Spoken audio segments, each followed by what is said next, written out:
Un estado de shock no es algo que se produce únicamente cuando nos pasa algo malo, sino también cuando perdemos nuestra narrativa o nuestra historia, cuando nos desorientamos. Lo que nos mantiene orientados, alerta y a salvo del shock es nuestra historia. Una época de crisis como la que estamos viviendo es ideal para pensar en la historia, en la continuidad, en las raíces. Es un buen momento para situarnos en la historia de la lucha humana. La doctrina del shock.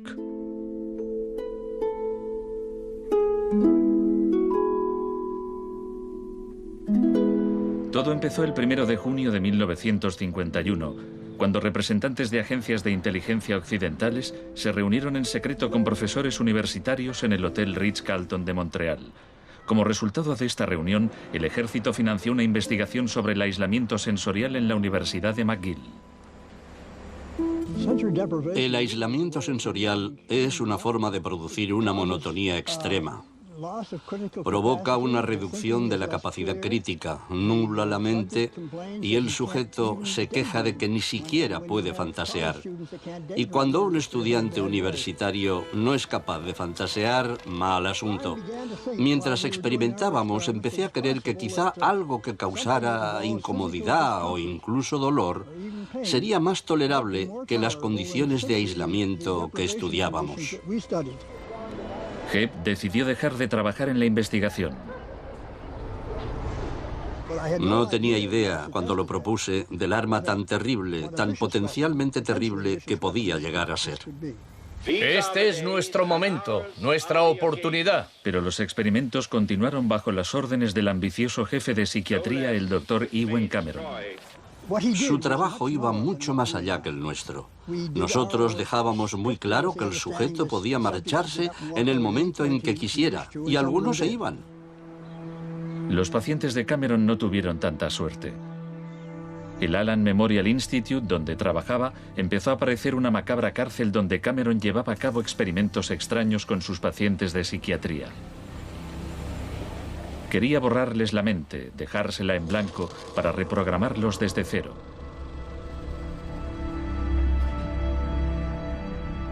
Janine Huart, una joven madre de 4 hijos, padecía una depresión posparto.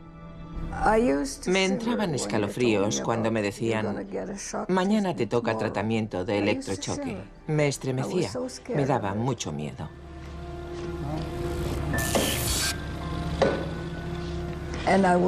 Despertaba en otra habitación, totalmente confundida y triste.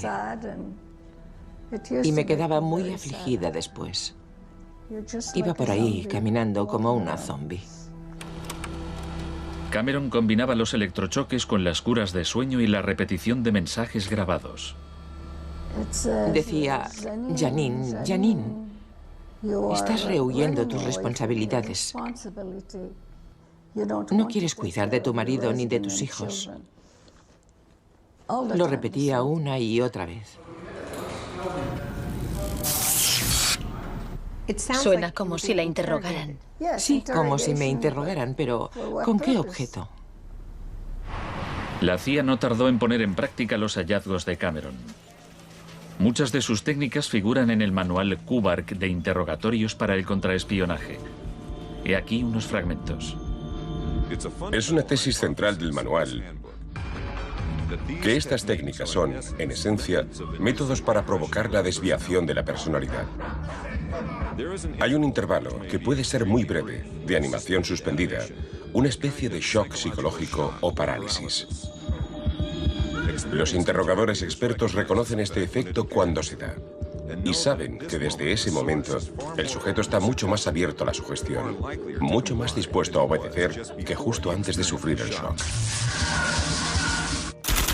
El otro Dr. Shock.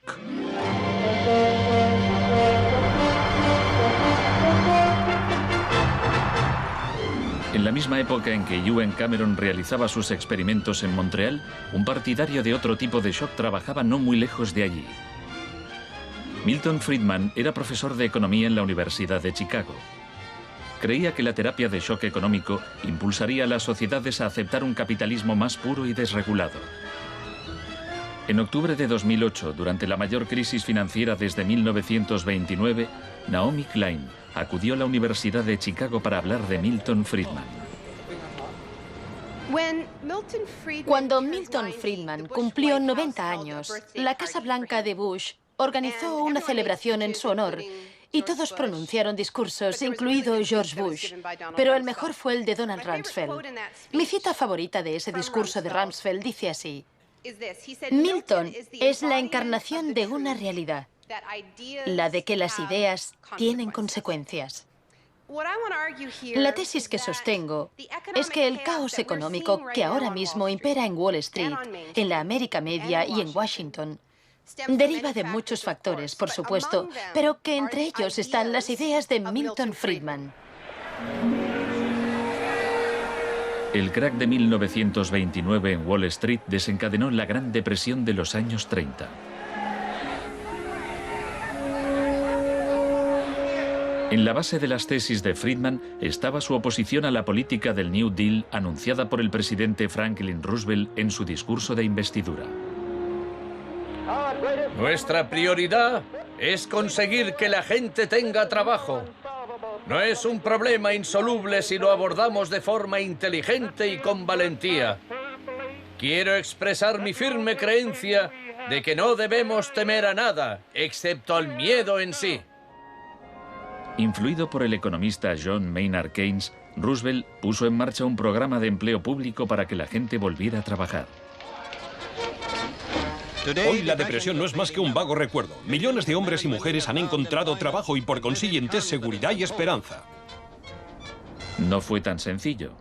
La depresión duró hasta la Segunda Guerra Mundial, pero después el Plan Marshall generalizó el modelo regulador e intervencionista de Keynes en Europa.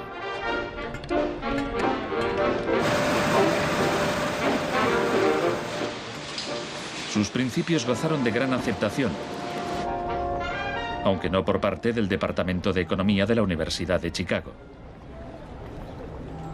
Milton Friedman, desde esta universidad, libró una guerra contra el New Deal. Friedman era miembro de un grupo llamado Sociedad Mont Pelerin, dirigida por el economista Friedrich von Hayek.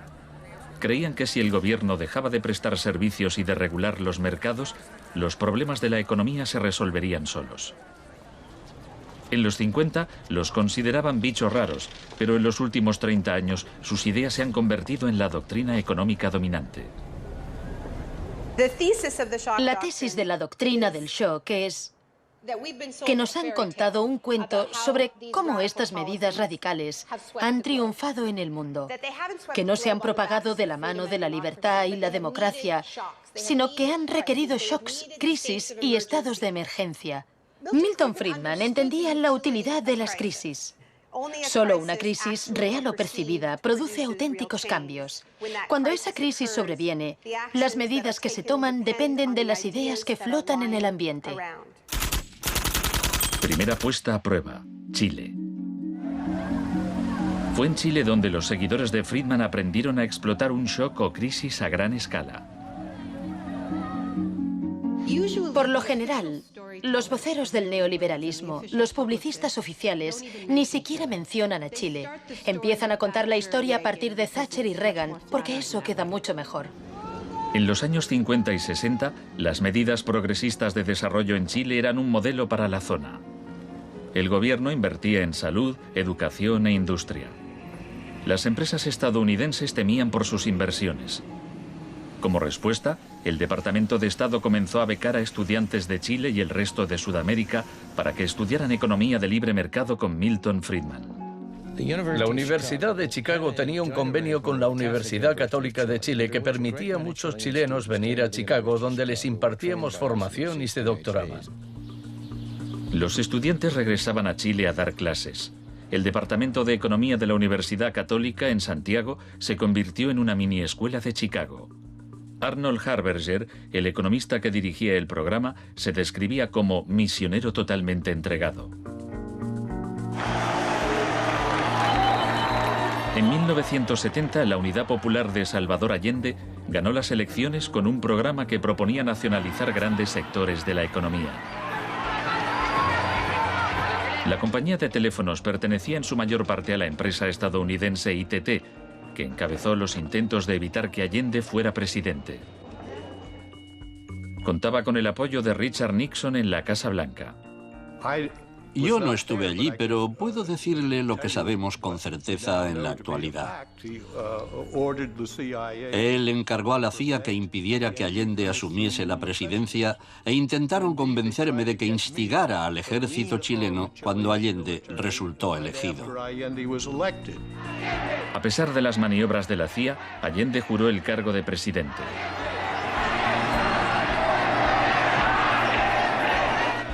Richard Nixon ordenó al director de la CIA que hiciera gritar a la economía. El señor Nixon es presidente de Estados Unidos y yo soy presidente de Chile. Yo no tendré un término despectivo contra el señor Nixon mientras el señor Nixon respete al presidente de Chile.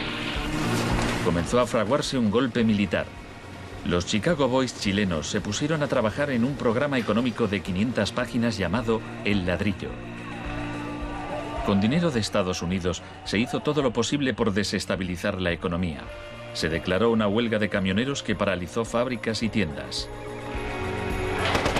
Hubo un golpe de Estado fallido el 29 de junio de 1973. Después, el 11 de septiembre, bajo el mando del general Pinochet, el ejército asaltó el Palacio Presidencial. El shock de la guerra. Chile había disfrutado durante 41 años ininterrumpidos de un régimen democrático que estaba siendo derrocado por medio de la violencia. Para Pinochet y sus partidarios el golpe era una guerra, y desde luego estaba concebido para parecerlo. Fue el precursor chileno de la doctrina militar de shock y pavor.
Fuerzas Armadas y de Orden, solo bajo la inspiración patriótica de sacar al país del caos que en forma aguda lo estaba precipitando el gobierno marxista de Salvador Allende.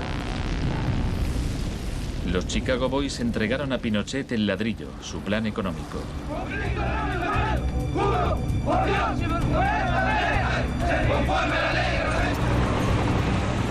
Los días siguientes, más de 13.000 opositores fueron detenidos y encarcelados.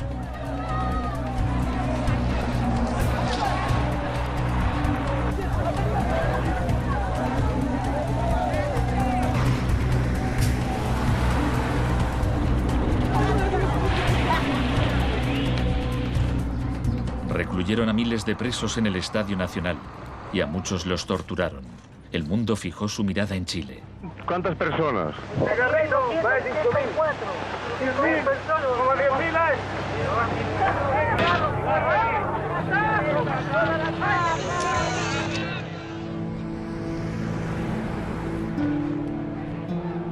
A principios de noviembre liberaron a 5.000 presos. A los 900 que quedaron los trasladaron a otros centros de detención.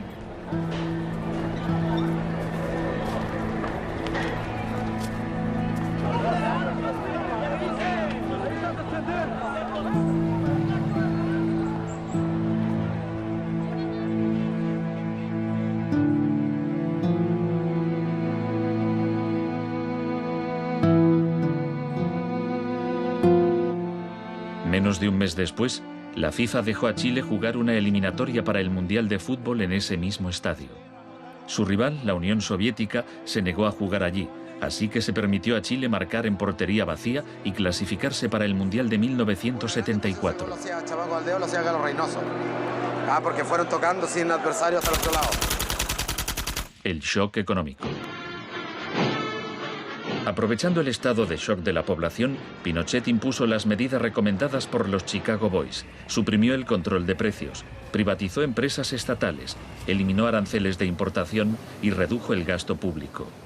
Más tarde, Friedman reconoció abiertamente la importancia del experimento chileno. Se trataba del primer caso en que un avance hacia el comunismo daba paso a un avance hacia el libre mercado. No dio resultado. Al cabo de un año había una inflación del 375% anual, la más alta del mundo.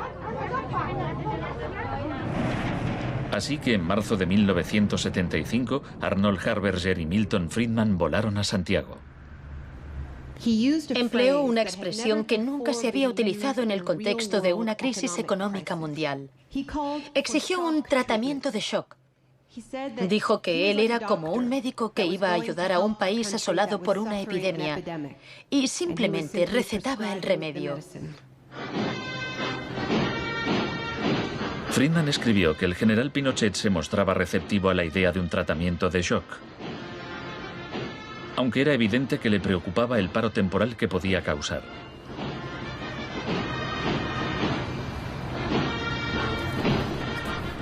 Pronto quedó claro que la política económica de Friedman favorecería a los ricos a costa de los pobres.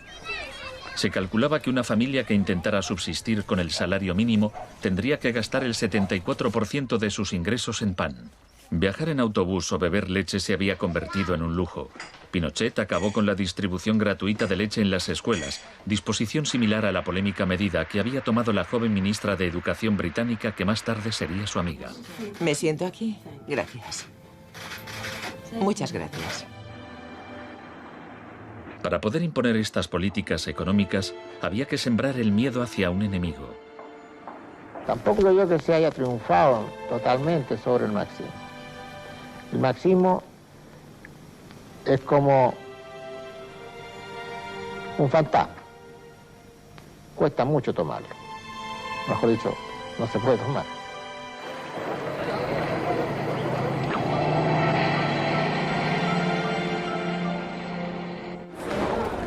Según Friedman y Harberger, la economía de libre mercado era indisociable de la libertad y la democracia. Pero en Chile, donde sus ideas se estaban aplicando en el contexto de una dictadura militar, no era así. Muchos latinoamericanos veían una relación directa entre los shocks económicos que empobrecían a millones de personas y las torturas infligidas a quienes creían en una sociedad distinta. Orlando Letelier era uno de ellos. Letelier había sido embajador de Allende en Washington. Pasó un año en una de las cárceles de Pinochet antes de exiliarse en Estados Unidos. En 1976, Letelier escribió: "El plan económico tenía que imponerse por la fuerza, y en Chile esto solo podía conseguirse por medio de miles de asesinatos, el establecimiento de campos de concentración por todo el país y el encarcelamiento de más de 100.000 personas en 3 años.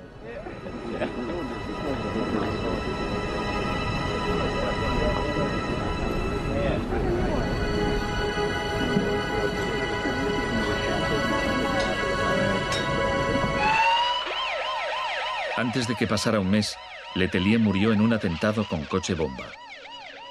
Buenas tardes. Una potente explosión ha destrozado un coche que circulaba por el normalmente tranquilo Embassy Road de Washington.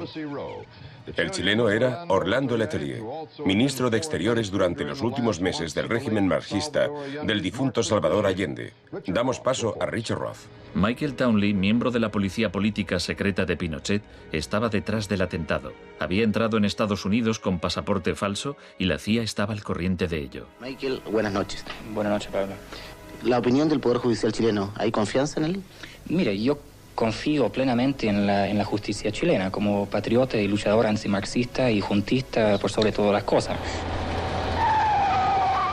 Pese a su confianza, Townley fue extraditado a Estados Unidos y condenado por el asesinato de Letelier. Pinochet gobernó Chile como dictador durante 17 años, pero en una entrevista en que se sinceraba, Harberger seguía negándolo. Un gobierno represivo no puede durar mucho tiempo en el marco de un sistema de auténtica libertad económica. El año del asesinato de Orlando Letelier se le concedió a Friedman el Premio Nobel de Economía. Saben, tienen una idea totalmente deformada de lo que pasó. Les explicaré un par de cosas. En primer lugar, universidades chilenas me ofrecieron 2 títulos honoríficos antes de que yo viajara allí. Rehusé aceptarlos porque dichas universidades se financiaban en parte con fondos públicos y yo no quería dar en ningún caso la impresión de que apoyaba el régimen político de Chile. No soy representante de Chile, no soy asesor de Chile, ni tengo responsabilidades para con el gobierno de Chile.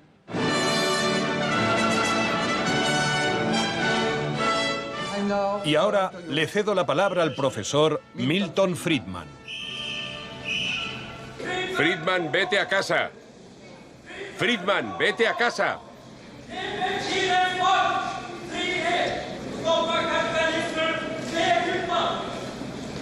Lamento este incidente. Podría haber sido peor.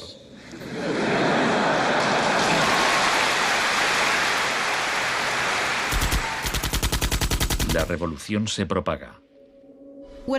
El propósito de la doctrina del shock es contar una historia alternativa de cómo esa oleada salvaje de capitalismo puro e incontrolado que estamos viviendo llegó a dominar el mundo. Chile no fue el único país de Sudamérica que adoptó las políticas de la Escuela de Chicago. Los seguidores de Friedman ocupaban cargos clave en Brasil y asesoraban el gobierno de Uruguay. Entonces, el 24 de marzo de 1976, un golpe militar derrocó al gobierno de Isabel Perón en Argentina. Una junta de 3 generales tomó el poder bajo el mando del general Videla. Los Chicago Boys accedieron a puestos económicos relevantes en el gobierno militar. Aprovecharon la oportunidad para introducir importantes reformas económicas y sociales. Un año después del golpe, los sueldos habían perdido el 40% de su valor, se cerraban fábricas y la pobreza se disparó. Como en Chile, hubo que aterrorizar al pueblo para que aceptara estas medidas económicas. Videla aprendió de la experiencia de Pinochet. Adoptó la táctica de hacer desaparecer personas. Para equilibrar el terror público y privado, llevaban a cabo los secuestros en plena luz del día y después siempre podían negarlos. Fue necesario cumplimiento de la misión que la nación le tiene asignada, articular la defensa de la sociedad argentina. Las reglas de esta guerra no convencional, que no buscamos ni provocamos, son distintas. Muchas de las técnicas empleadas por los militares chilenos y argentinos las habían aprendido en la Escuela de las Américas dirigida por Estados Unidos. Enseñaban técnicas de tortura. Violar a la víctima, desnudarla, herirla con objetos punzantes, romperle extremidades, sacarle los ojos, marcarla a fuego. En Latinoamérica hay regímenes que violan hoy en día los derechos humanos.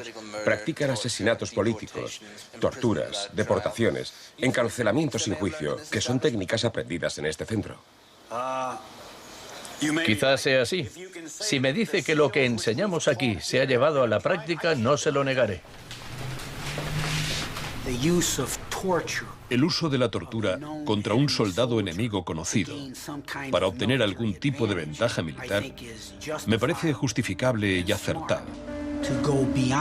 Ir más allá, utilizar las técnicas de tortura solo para intimidar a la gente, es un grave error, poco ético e inmoral. Pero en Argentina y Chile estas técnicas no solo se emplearon con soldados o terroristas, sino con estudiantes y sindicalistas, con todo aquel que se opusiera a la política de libre mercado del régimen.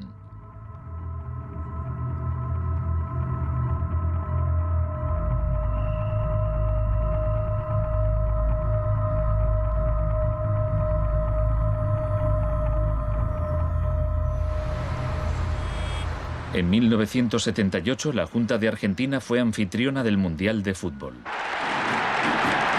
La final se jugó en un estadio que estaba aproximadamente a 1 kilómetro del mayor centro de detención del país, donde había miles de presos en cámaras de tortura. Decir que con los goles, con el grito de gol, se tapaba la voz de los secuestrados, los gritos de los secuestrados era una realidad.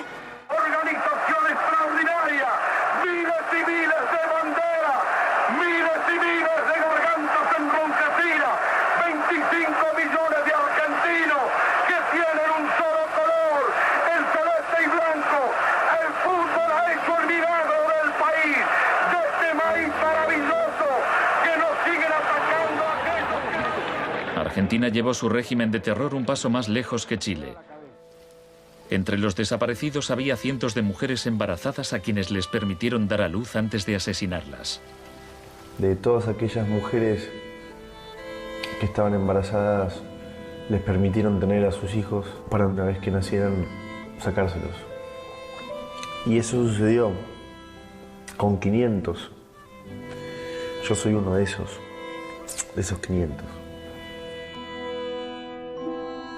Esos niños, muchos de los cuales fueron criados por familias afines al ejército, eran un escalofriante recordatorio del proyecto de la Junta de rehacer toda la sociedad.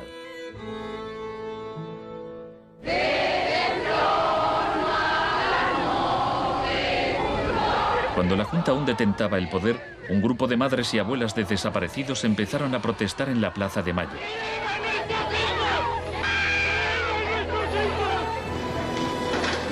Como detectives buscaron a los niños perdidos. Tras la caída de la Junta, localizaron a algunos y los reunieron con sus familias. De vez en cuando encontraban restos. Por lo general, no encontraban nada. El general Videla fue declarado culpable de asesinato, secuestro y tortura. Señores jueces, nunca más. Se le condenó a cadena perpetua.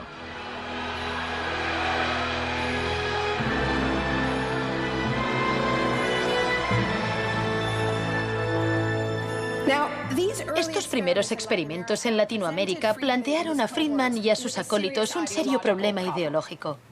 Friedman había prometido que sus medidas no solo enriquecerían aún más a la élite, sino que crearían la sociedad más libre posible, que aquella era una guerra contra la tiranía, que el capitalismo y la libertad iban juntos. Sin embargo, vemos que en los 70 los únicos países que ponían en práctica esas ideas eran dictaduras militares. Nixon había dado todo su apoyo a la imposición de ese liberalismo brutal por parte de las dictaduras sudamericanas. En cambio, el caso de la política económica dentro de Estados Unidos, donde Nixon se estaba jugando la reelección, era harina de otro costal. La Escuela de Chicago y el mundo anglosajón. Friedman mantenía una relación cordial con Nixon. Varios de sus colegas y discípulos de la Escuela de Chicago obtuvieron cargos en el gobierno. Entre ellos Donald Rumsfeld. Con la ayuda de Dios. Enhorabuena.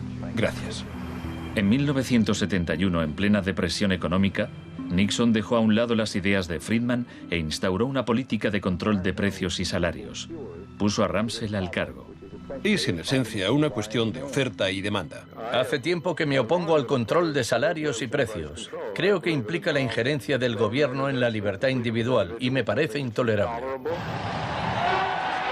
La política keynesiana tuvo éxito y Nixon salió reelegido con una victoria aplastante. Fue un duro golpe para Friedman. Más tarde, en 1979, Margaret Thatcher fue elegida primera ministra en Gran Bretaña. Su gurú intelectual era el viejo mentor de Milton Friedman, Friedrich von Hayek. Poco más de un año después, Ronald Reagan ganó las elecciones presidenciales de Estados Unidos. Ahora, tanto Gran Bretaña como Estados Unidos estaban en manos de friedmanitas declarados. El programa con que Margaret Thatcher llegó al poder se basaba en 4 puntos: recortar el gasto público, bajar los impuestos, reducir el número de empresas estatales o paraestatales, desregular la industria e introducir una política monetaria moderada y estable para combatir la inflación. Durante sus primeros 3 años en el poder, el paro se duplicó en ciertos sectores, lo que provocó oleadas de huelgas. El índice de popularidad de Thatcher cayó hasta el 25%. Estallaron disturbios en las principales ciudades británicas. Hasta los admiradores de Thatcher albergaban ciertas dudas. Los resultados económicos de la administración Thatcher son desiguales.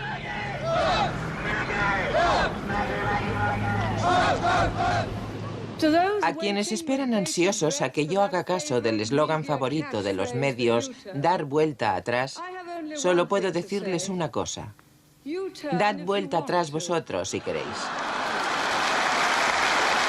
La dama no es partidaria de ello.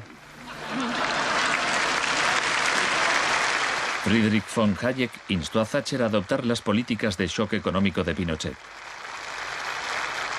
Ella replicó: en Gran Bretaña, con sus instituciones democráticas y su necesidad de un alto grado de consenso interno, algunas medidas tomadas en Chile son del todo inaceptables. La enorme impopularidad de Thatcher demostraba una vez más que el fundamentalismo del libre mercado era demasiado impopular y perjudicaba directamente a demasiada gente como para sobrevivir en un sistema democrático que requería el consentimiento de los gobernados, a diferencia de una dictadura militar. Lo que sacó a Thatcher del abismo y salvó finalmente el proyecto fue una crisis, la crisis suprema, de hecho, una guerra. Estamos aquí porque, por primera vez en muchos años, un territorio de soberanía británica ha sido invadido por un país extranjero. El gobierno ha decidido que un importante destacamento zarpe en cuanto se hayan ultimado todos los preparativos. El acorazado Invincible irá en cabeza. La mayoría de los británicos ni siquiera había oído hablar de las Malvinas, pero cuando Argentina invadió el pequeño archipiélago a miles de kilómetros de distancia, en el Atlántico Sur, Thatcher aprovechó la ocasión para hacer honor al apodo Dama de Hierro. Caballeros, me dicen que la bandera blanca ondea sobre Stanley. La guerra terminó menos de 3 meses después.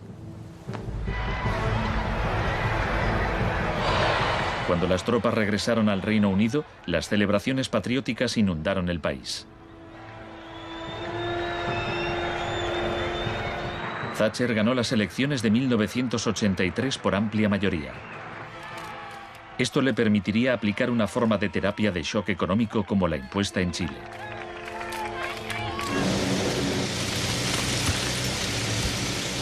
La organización de trabajadores más poderosa del país era el Sindicato Nacional de Mineros.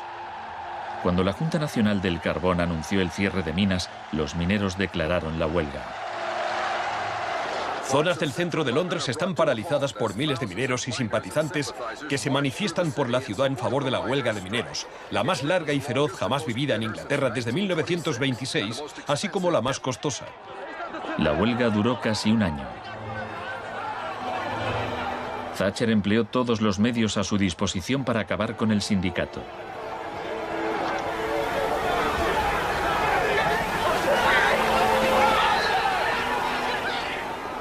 Al final, los mineros fueron derrotados. Thatcher aprovechó esta victoria para implantar la revolución de la Escuela de Chicago en su país. Una serie de anuncios vistosos promocionaba un programa de privatizaciones masivas. Thatcher vendió la industria del acero, el agua, la electricidad, el gas, el teléfono, aerolíneas, el petróleo. Privatizó las viviendas públicas, salieron a concurso los servicios municipales. En 1986 se desregularon los servicios financieros y la banca. Se le llamó el Big Bang. No hace falta que le recuerde a ninguno de los presentes que el Big Bang es solo el principio. En el Reino Unido, antes de Thatcher, un gerente general ganaba 10 veces más que el empleado medio. En 2007 ganaba más de 100 veces más.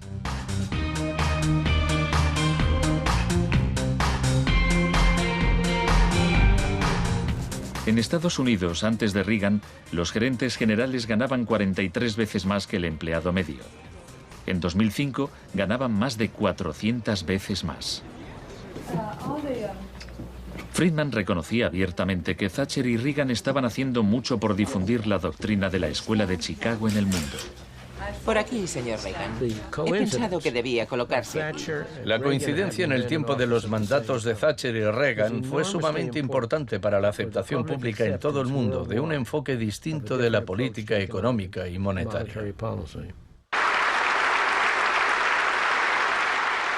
Muchas gracias.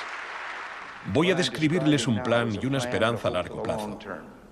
Que el avance de la libertad y la democracia relegue al marxismo-leninismo al basurero de la historia, tal como ha hecho con otras tiranías que coartan la libertad e impiden que la gente se exprese. Más allá del telón de acero. Todos conocemos el cuento de hadas sobre la caída del comunismo. Occidente, con Reagan y Thatcher al mando, parecía tan próspero a los ojos de la gente del bloque comunista que ésta a su vez empezó a exigir medidas radicales de libre mercado. En realidad no sucedió así. Es cierto que quienes vivían oprimidos por el autoritarismo comunista querían la democracia de verdad y que querían poder ir a comprar tejanos y a comer Big Macs. Eso es cierto. Pero eso no significa que aspiraran al capitalismo salvaje con oligarcas descontrolados y sin protecciones sociales, que acabó por instaurarse en tantos países del bloque del Este que aún lo padecen hoy en día. Thatcher había hecho lo posible por socavar el poder de los sindicatos en el Reino Unido, pero en 1988 viajó a Polonia para ofrecerle su apoyo al sindicato Solidaridad. Se trata del proceso para pasar de donde están ahora a donde quieren estar. Como consecuencia de las huelgas en Polonia, se permitió a Solidaridad participar en las elecciones de junio de 1989, lo que a su vez desencadenó oleadas de manifestaciones en toda Europa del Este.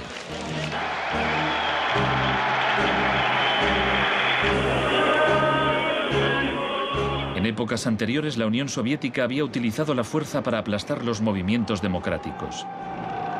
Pero ahora la URSS tenía un líder distinto, Mikhail Gorbachov, impulsor de la Glasnost y la Perestroika.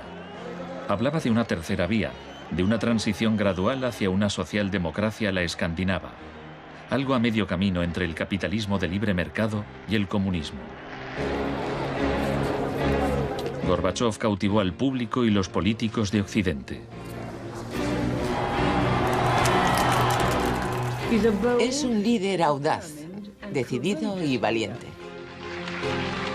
Ante la mirada de Gorbachov, los viejos regímenes comunistas se desmoronaron uno a uno.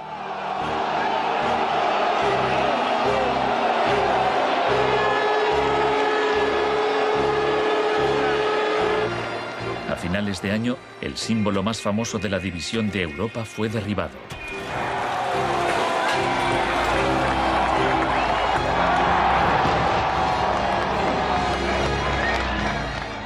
Para Friedman y los Chicago Boys, se abrieron las puertas de todo un mundo nuevo. En la Unión Soviética, Gorbachov quería reformar la economía rusa poco a poco. En 1991, Gorbachov asistió como invitado a la cumbre del G7 en Londres. Esperaba obtener apoyo financiero para sus reformas económicas graduales. Sin embargo, le dijeron que o aceptaba la terapia de shock radical o no le concederían ayudas. ¿Qué tal, señor presidente? ¿No está demasiado cerca? El mes siguiente se produjo un intento de golpe de Estado contra él. Miembros del sector duro del Partido Comunista pusieron a Gorbachov bajo arresto domiciliario en su casa de veraneo de Crimea. Los tanques rodearon la Casa Blanca, el Parlamento ruso.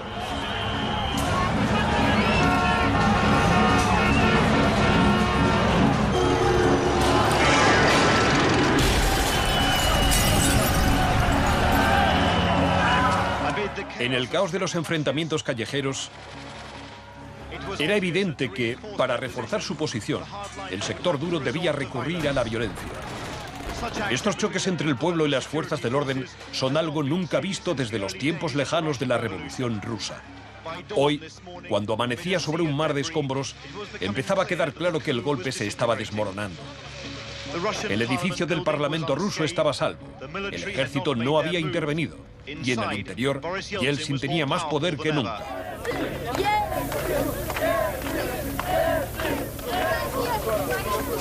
Fue un momento estelar para Yeltsin.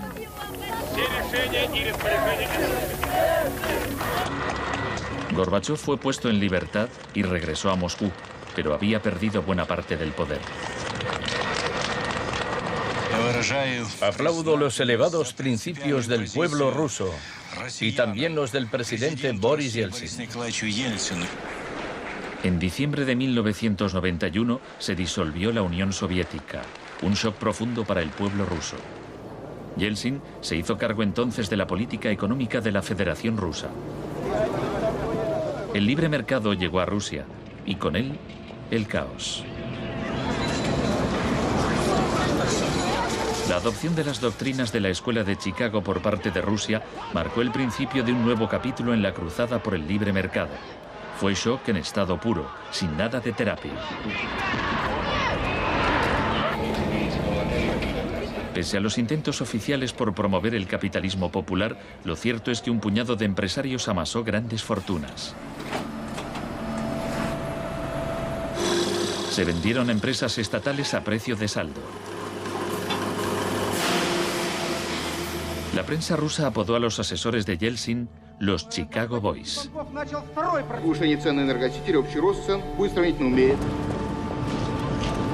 Gracias a la terapia de shock de Yeltsin, en 1992 los rusos consumían un 40% menos que en 1991.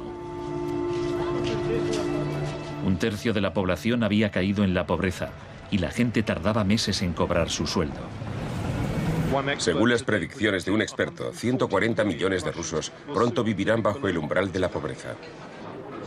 La corrupción era generalizada y el crimen organizado se disparó. Moscú se convirtió en el nuevo salvaje oeste.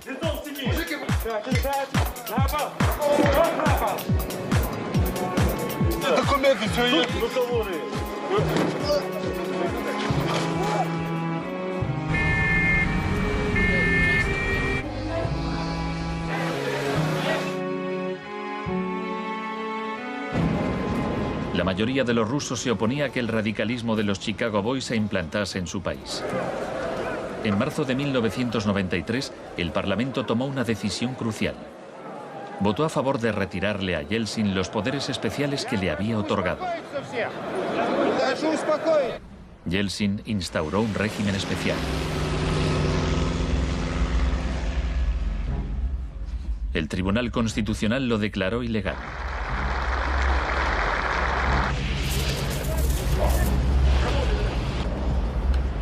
El 21 de septiembre, Yeltsin, al estilo Pinochet, disolvió el Parlamento. A partir de hoy quedan suspendidas las funciones legislativas, administrativas y de control del Parlamento de la Federación Rusa. Occidente puso su influencia al servicio de Yeltsin. Creemos que Boris Yeltsin es la mayor esperanza para la democracia en Rusia. 2 días después, el Parlamento votó a favor de destituir a Yeltsin por 636 votos a 2. Miles de partidarios del Parlamento se congregaron frente a la Casa Blanca e intentaron tomar la televisión.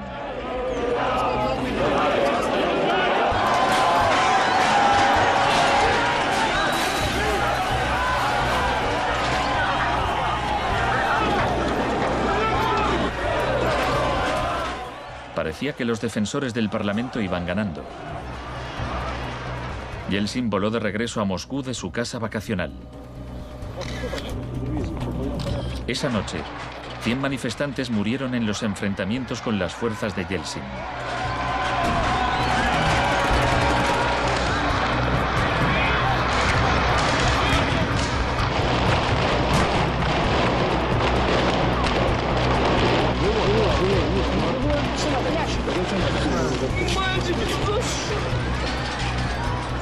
El 4 de octubre, Yeltsin ordenó al ejército que atacara la Casa Blanca y bombardeara el mismo edificio que él había defendido 2 años antes.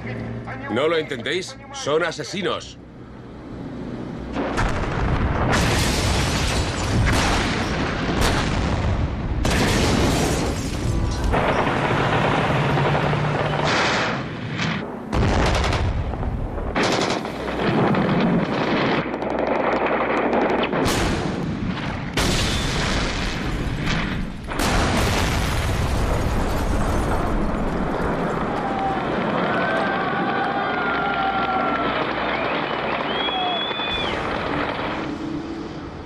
Warren Christopher, el secretario de Estado norteamericano, dijo: Estados Unidos no suele apoyar la suspensión de parlamentos, pero corren tiempos excepcionales.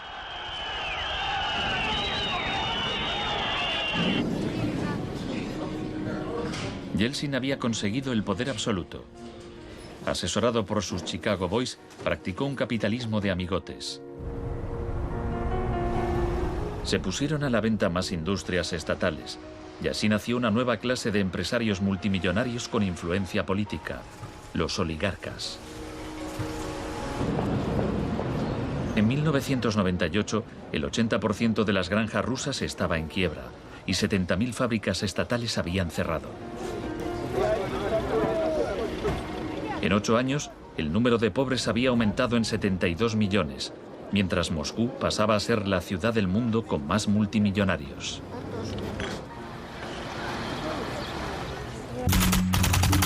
Un nuevo enemigo.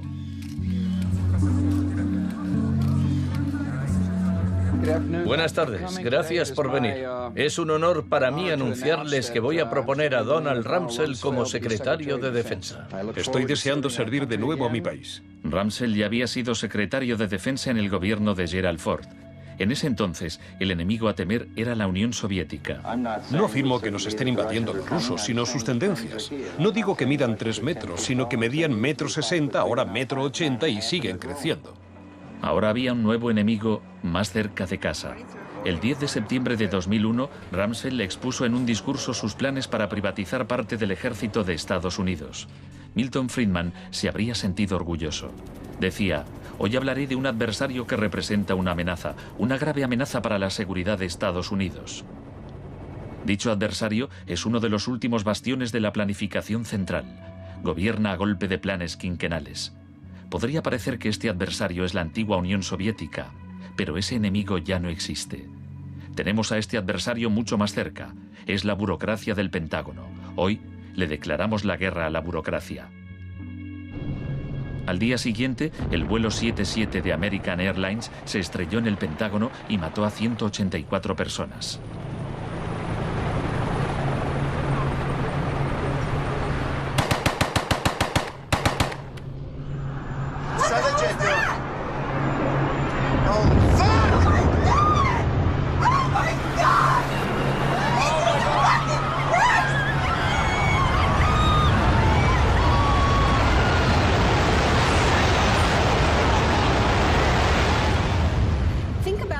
En la sensación de la gente tras los atentados.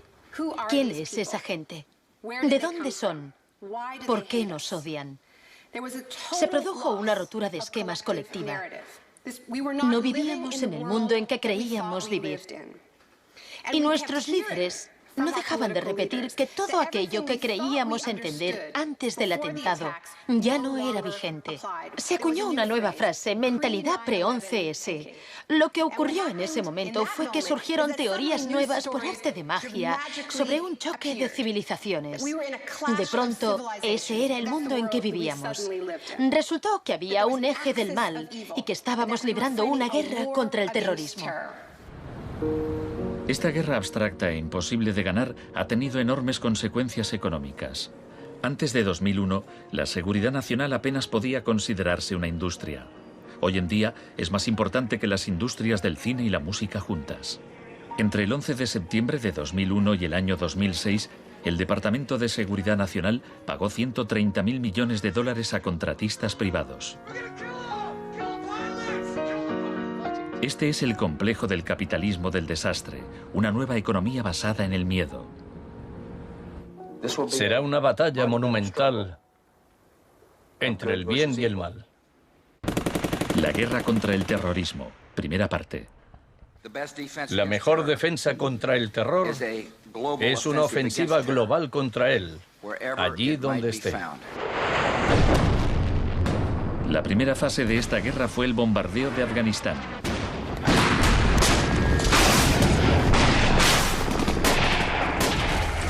El gobierno talibán fue derrocado rápidamente. La posguerra resultó más complicada. Nuestra lucha contra el terrorismo empezó en Afganistán, pero no acaba allí. Buscamos sobre todo detenidos que nos sirvan para extraerles información.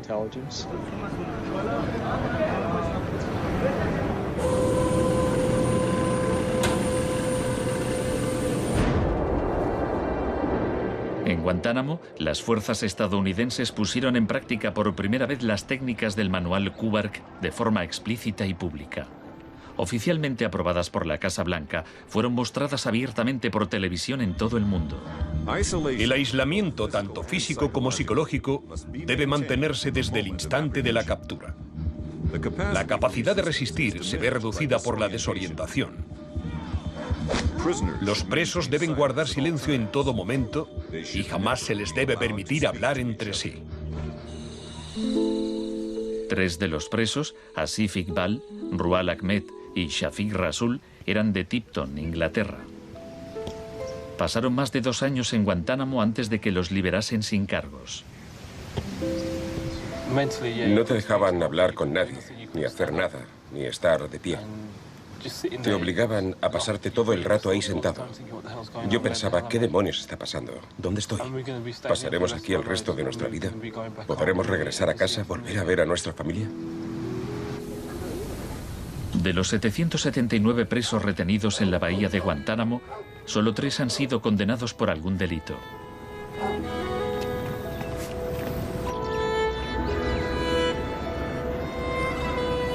Lo único que sé a ciencia cierta es que son mala gente. Era un mensaje para todo el mundo, un mensaje muy claro. Esto es lo que te pasa si te interpones en nuestro camino. La guerra contra el terrorismo, segunda parte. La guerra contra el terrorismo no se libra contra un solo hombre o contra un solo país. Se alegaron muchas justificaciones para la invasión de Irak. Pero si Estados Unidos realmente hubiera querido invadir un país que presuntamente albergaba a líderes de Al-Qaeda, tenía armas nucleares y vendía tecnología nuclear a otros países, Pakistán habría sido la opción más obvia. Tenía contactos estrechos con los talibán y el poder estaba en manos de un dictador militar. En cambio, George Bush eligió como objetivo Irak, el país con la tercera mayor reserva de petróleo del mundo.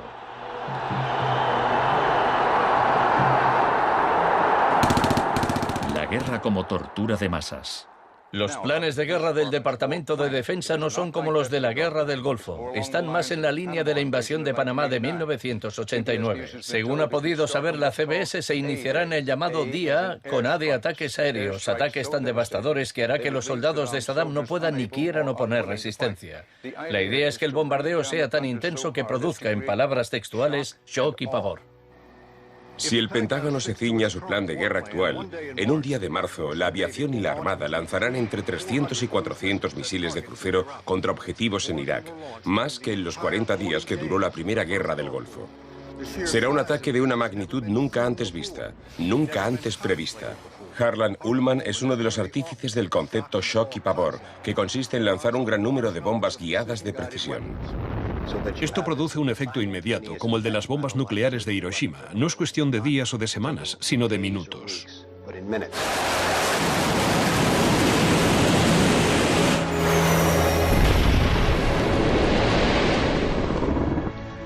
Además, paralizas la ciudad, es decir, la dejas sin energía ni agua y lanzas una campaña implacable de desgaste, de modo que al cabo de 2, 3, 4 o 5 días, ellos quedan agotados física, emocional y psicológicamente.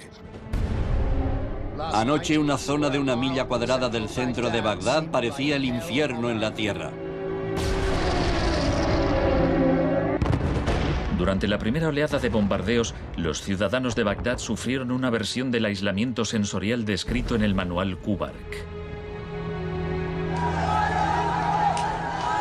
En el caos que siguió a la caída de Saddam Hussein, Estados Unidos hizo poco por impedir los saqueos. Algunos cargos del gobierno incluso los consideraban un punto de partida para desmantelar el Estado iraquí. John Agresto, encargado de reorganizar la educación superior, veía el saqueo de escuelas como una oportunidad para empezar de cero. De hecho, antes de las sanciones, Irak tenía el mejor sistema educativo de la región y una tasa de alfabetización del 89%. En cambio, en Nuevo México, estado natal de Agresto, el 46% de los ciudadanos eran analfabetos funcionales. En Irak se aplicaron 3 formas de shock distintas que actuaban a la vez y se complementaban entre sí. Estaba el shock de la guerra, seguido de inmediato por la terapia de shock económico impuesta por Paul Bremer. Y como la resistencia a esa transformación económica, a ese shock económico rápido iba en aumento, se aplicó el shock de la represión y la tortura, 3 clases de shock distintas.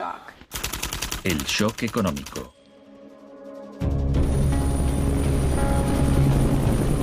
En mayo de 2003, Paul Bremer fue nombrado enviado presidencial de Estados Unidos a Irak. 2 semanas después de su llegada, declaró el país listo para los negocios. Creemos que la coalición cuenta con una autoridad lo bastante amplia para decidir el rumbo de la economía iraquí. Bremer sabía poco sobre Irak, pero mucho sobre el capitalismo del desastre. Había fundado la Crisis Consulting Practice en los inicios del boom de la seguridad nacional. Hoy es un día muy importante en Bagdad. Bremer dedicó los primeros 4 meses a aprobar medidas clásicas de la Escuela de Chicago. Rumsfeld aseguraba que Irak tenía unas de las leyes fiscales y de inversión más avanzadas y atractivas del mundo libre. Una de las primeras disposiciones de Bremer fue despedir a 500.000 empleados públicos. Se trataba en parte de un acto de desbaacificación, pero reducir el gobierno era también algo muy friedmanita. Se prometieron fondos para la reconstrucción. Nuestra inversión en el futuro de Afganistán e Irak es el mayor compromiso de estas características desde el Plan Marshall. En realidad, era justo lo contrario. Mientras que el fin del Plan Marshall era impulsar la industria europea, la ayuda a Irak se invirtió en empresas de Estados Unidos. Los pocos iraquíes que consiguieron empleo estaban al final de una serie de subcontratistas.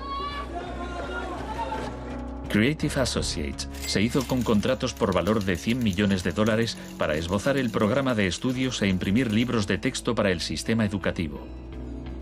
La consultora en gestión y tecnología Bearing Point obtuvo contratos por valor de $240 millones para implantar un sistema de libre mercado en Irak. RTI, con sede en Carolina del Norte, logró contratos por $466 millones para asesorar sobre la instauración de la democracia en Irak. Y a Halliburton se le adjudicaron contratos de coste más incentivos por $20.000 millones. Parsons recibió $186 millones para construir 142 clínicas sanitarias. Solo se terminaron 6. El suministro básico de electricidad y agua apenas mejoró, pese a los miles de millones que se gastaron durante los primeros 4 años. Vamos a triunfar aquí y cuando lo consigamos habremos hecho algo importante, no solo para 25 millones de iraquíes, sino para favorecer los intereses occidentales en la región. Hasta los nuevos billetes iraquíes se imprimían en el extranjero. Les mostraré un ejemplo de estos billetes. Estados Unidos incluso llegó a pagar a empresas privadas para que supervisaran a las empresas privadas que habían logrado contratos.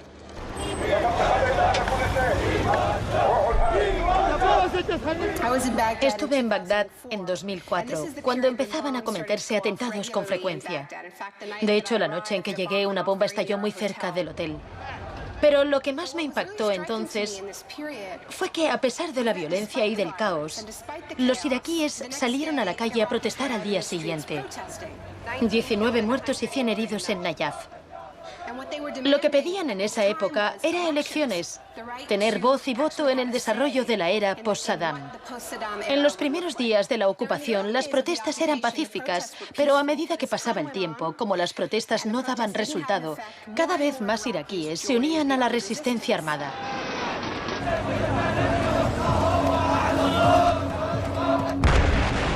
La violencia se descontroló.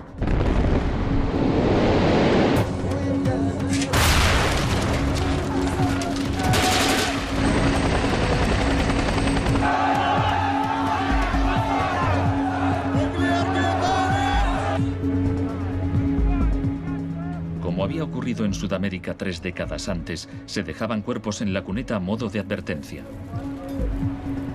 Eran los desaparecidos de Irak.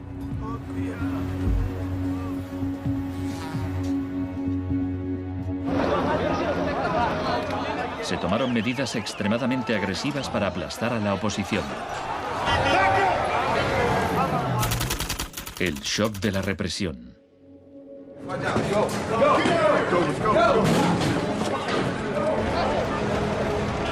Durante los primeros 3 años y medio de la ocupación, se capturó a 61.500 iraquíes. En la primavera de 2007, 19.000 seguían detenidos. En prisión los interrogaban con técnicas derivadas de las que ideó la CIA, basándose en los experimentos realizados por Ewen Cameron en los años 50.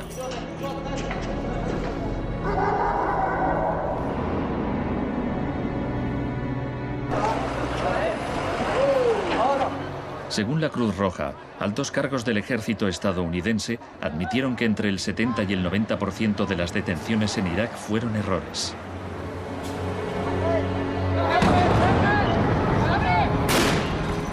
Aunque el caos que reina en el país parezca un fracaso de la terapia de shock, en Irak el capitalismo del desastre ha florecido. El desastre en sí era una buena oportunidad para hacer negocio.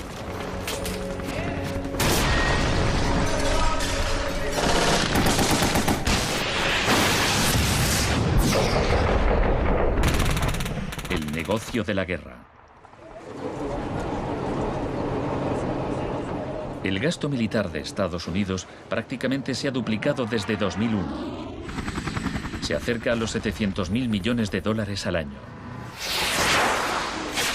Ya en 1961, el presidente Eisenhower, que no era precisamente de izquierdas, advirtió del peligro de un ejército demasiado poderoso. La conjunción de una estructura militar inmensa y de una gran industria de armamento es algo nuevo en la historia de Estados Unidos. Debemos precavernos contra una adquisición de influencia injustificada, deliberada o no, por parte del complejo industrial militar. No debemos permitir jamás que esa combinación suponga un riesgo para nuestras libertades o nuestros procesos democráticos. La guerra de Irak ha sido el conflicto más privatizado de la historia contemporánea. La zona verde de Bagdad es una versión extrema de lo que está pasando en todo el mundo. Se trata de una zona privada y segura, protegida del caos exterior.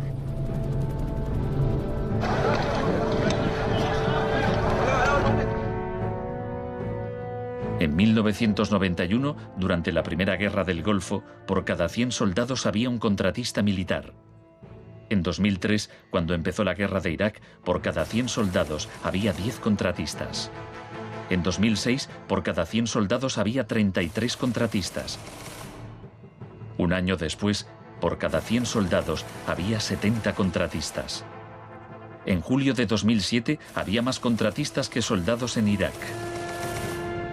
Esto iba incluso más lejos de lo que Milton Friedman se había atrevido a soñar. Lo único que no privatizaría son las Fuerzas Armadas, los tribunales y algunas carreteras y autopistas. Una de las empresas contratadas más relevantes era Blackwater USA. Durante la batalla de abril de 2004 en Nayaf, Blackwater asumió el mando de los marines estadounidenses. Docenas de iraquíes murieron durante la operación. Estados Unidos había blindado las empresas privadas contra las leyes iraquíes, por lo que éstas funcionaban en un vacío legal, un poco como Guantánamo. Le pregunté al secretario de Defensa hace un par de meses bajo qué se rige. El señor Rumsfeld... Iba a preguntárselo yo. Siga.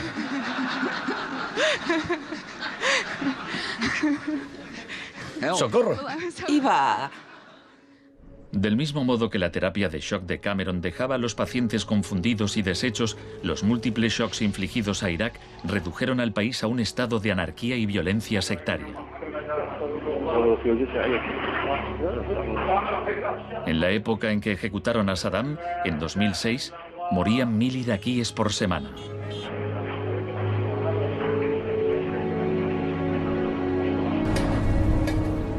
En abril de 2007, la Agencia de la ONU para los Refugiados calculaba que 4 millones de personas habían tenido que abandonar su hogar. cientos de miles de iraquíes habían muerto. Creo que los historiadores escribirán con toda claridad que hicimos algo extraordinario y noble aquí.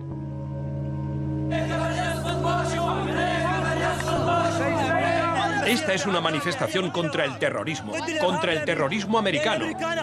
Los americanos arrestan y matan a mujeres y niños, insultan a los ancianos y matan a los jóvenes. América es terrorismo, América es terrorismo.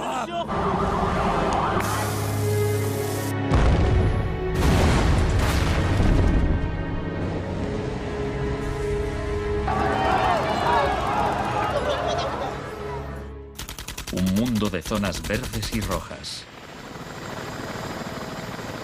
Cuando el huracán Katrina llegó a Nueva Orleans en agosto de 2005, el mundo presenció horrorizado una especie de apartheid del desastre.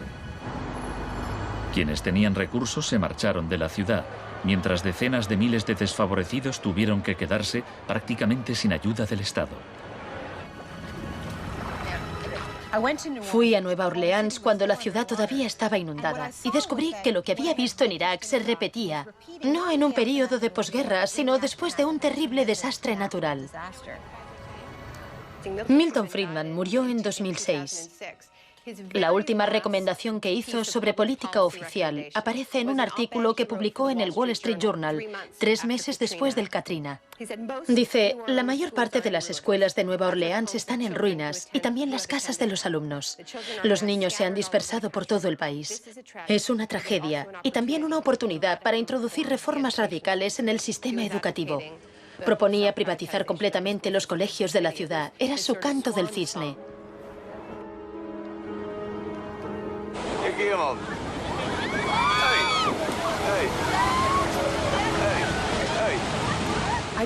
Fui testigo de un proceso similar en Sri Lanka, en los días que siguieron al tsunami de 2004.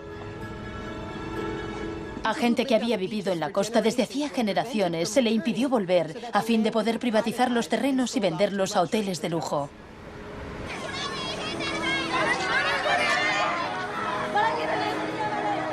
Justo a esto me refiero con la expresión doctrina del shock, al saqueo sistemático del sector público después de un desastre, cuando la gente está demasiado ocupada haciendo frente a la emergencia, a sus problemas diarios, para proteger sus intereses.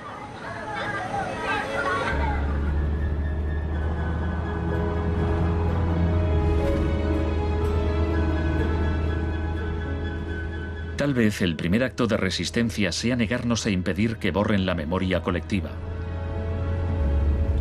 En 2008, Naomi Klein visitó Villa Grimaldi con Isabel Morel, viuda de Orlando Letelier. Villa Grimaldi es un monumento a la crueldad del régimen de Pinochet y a su posterior derrota. Villa Grimaldi fue el principal centro de tortura mientras se buscaba implementar la política de shock económico. Esta es la que tú señalas en el libro como las casas de uno por uno donde estaban los detenidos en Villa Grimaldi. No le tenía ningún cariño a Pinochet, pero considero que fue nuestro maestro en muchos sentidos. Aprendimos qué era el mal.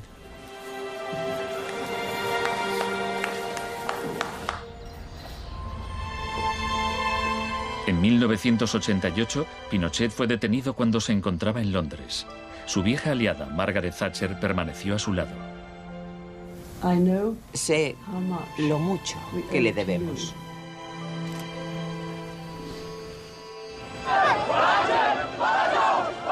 Hicieron falta 30 años para que el experimento económico que Pinochet fue el primero en probar diera la vuelta al mundo hasta Irak. Aún así, las similitudes entre pasado y presente son asombrosas. Entre los campos de concentración de Pinochet y el centro de detención de Bush en Guantánamo. Entre los desaparecidos de Chile y los de Irak. Entre los experimentos de Ewen Cameron y las torturas infligidas a los presos de Abu Ghraib. Ha llegado nuestro momento, nuestra ocasión. Borró todo el pasado. Por eso aplicaba electrochoques. Borraba el pasado del paciente e implantaba ideas nuevas. Pero Janine resistió. En 1988, la CIA accedió a indemnizar a Janine y a otras víctimas de los experimentos de Ewen Cameron. Janine, ¿estás orgullosa de que, aunque intentaron hundirte, tú has luchado con todas tus fuerzas y has vencido? En cierto modo, sí. En cierto modo. Porque creo que todavía me queda una pizca de fuerza de voluntad.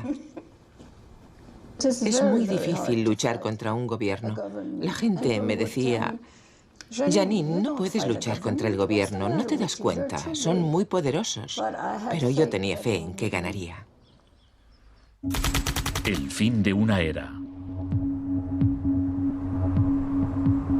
Los mercados no regulados son volátiles por naturaleza. Las burbujas se inflan y al final estallan inevitablemente. Tras la desregulación del Big Bang, en los 80, se han producido varios shocks económicos.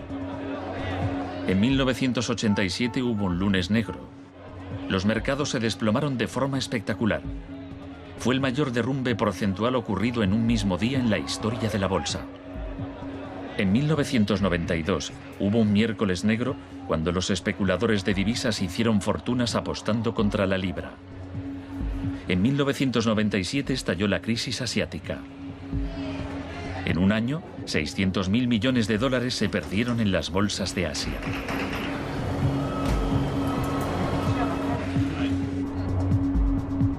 Y finalmente, en septiembre de 2008, los mercados financieros implosionaron. El mercado no está funcionando correctamente. Ha habido una pérdida generalizada de confianza.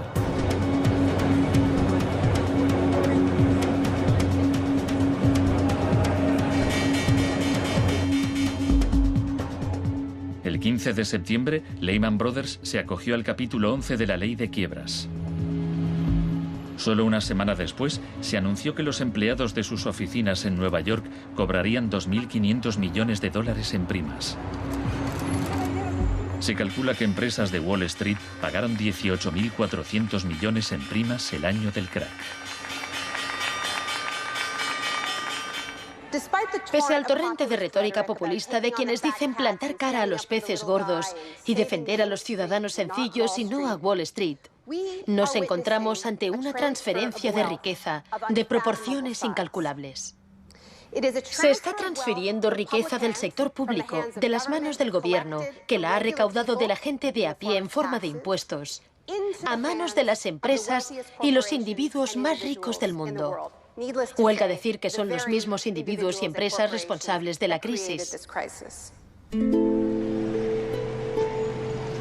Nos encontramos en medio de un tsunami crediticio imprevisible. He encontrado un fallo cuyo alcance y duración ignoro, pero es algo que me tiene muy inquieto. En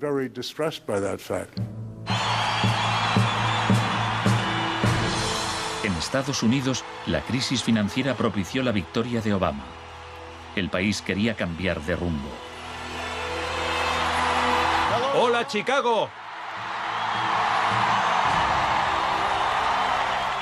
Esta crisis está claramente considerada por casi todo el mundo un resultado directo de esta ideología concreta de la desregularización y la privatización.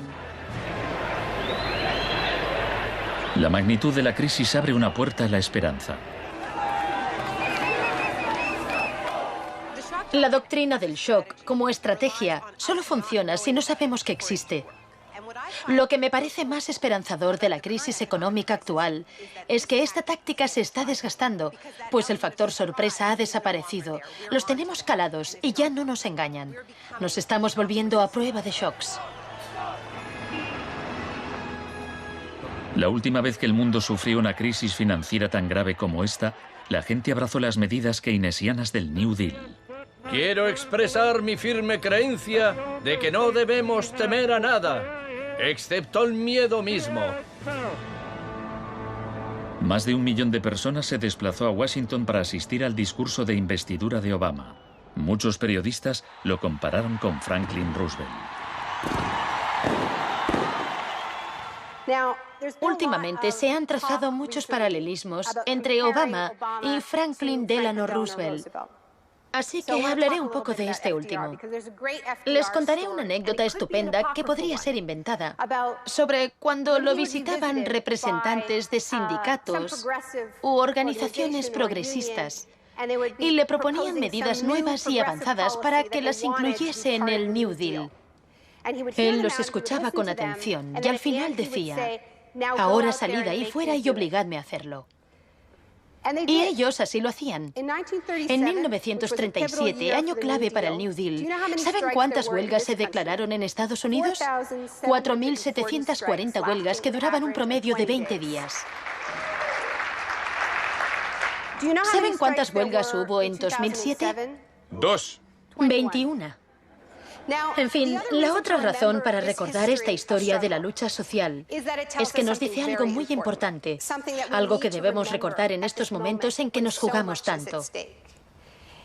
Nos enseña que si queremos políticas contra la crisis que hagan de este mundo un sitio más sano, justo y pacífico, tendremos que salir ahí fuera y obligarlos. Gracias.